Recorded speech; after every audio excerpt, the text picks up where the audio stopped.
Rising fuel costs are hitting rural communities with no access to mains gas hard, as they are reliant on more expensive forms of fuel to heat their homes, which are frequently older, larger properties that are less insulated, possibly stone-built, and often with solid flooring and high ceilings. Such elements make heating more expensive, and rural households are twice as likely to be in fuel poverty as those in urban areas. National Energy Action estimates that the number of rural households in fuel poverty has more than doubled since 2005.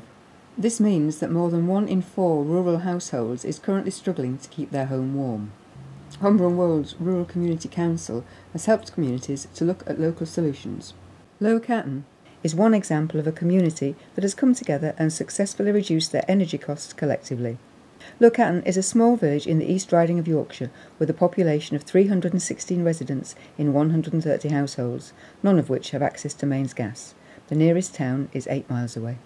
Through Ken Sharp, local organiser, the village has established an oil cooperative that is saving a growing number of residents money on their heating costs. This is Lower Catton's story. My name's Ken Sharp and we live in a village called Lower Catton, which is about 8 miles from York. You've set up an oil cooperative. Tell me what that means. It means that a group of us in the villages and in some of the outlying districts have got together to pool oil orders in order to get a better price from the suppliers. How did you go about setting that up? How did you know there was a need for that? Just literally talking to local people. It's been talked about within the village for 2 or 3 years, but no one's actually ever done anything about it. But with the last winter, when it was so cold and oil orders were coming pretty frequently, we decided we'd get it together. And at the same time, we started to compile a village plan.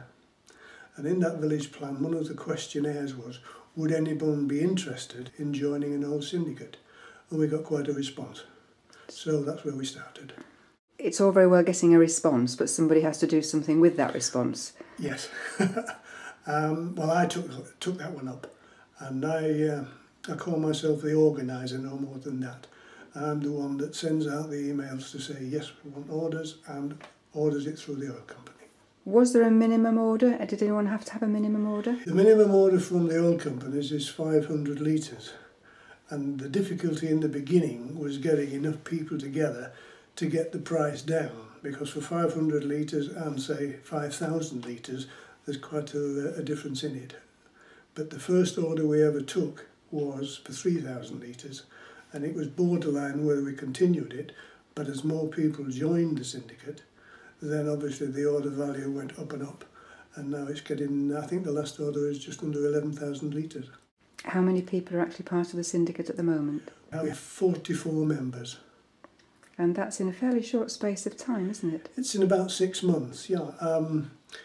When we first started, the questionnaire was, if you like, the first step. And we got some response, but lukewarm almost. And then we put it in our local circular called the Link, which goes out to the local villages, including Stamford Bridge. And we got quite a response from that, with the result that we're now up to 44 people. And it grows almost weekly by 1 or 2 people. Everyone has bought oil at some stage. But obviously the difficulty is getting them all to order it together. I send out an email about every 6 weeks saying that I'm going to order oil on a certain day, and I give the members about a week in which time to check the tanks and see whether they want any oil and email me back. And I close the book usually on a Saturday about lunchtime and then order it on the Monday morning.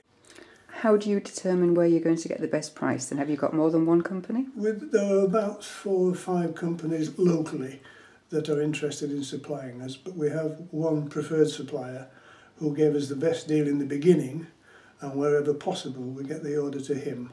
But he has to be the keenest on the day. I ring round 4 or 5 companies on the day, get the best price, and if he can't match it or beat it, then it goes to the cheapest price. The one thing I have stipulated is I won't handle money in any way, shape or form. I do the ordering, but the oil company invoice the customers direct and take payment direct. They have a copy of the database, and when we come to order on a Monday morning, all I do is sort of number 2, number 7, number 5, give them the quantities, and they collate the whole thing and they take it from there. From their point of view, they seem to be more interested in the bulk order for the price rather than individual deliveries. So if he can come into our village and deliver a tanker full on one day, they're delighted. What sort of savings can people expect then? On average, it's between 3.5 and 4 pence a litre.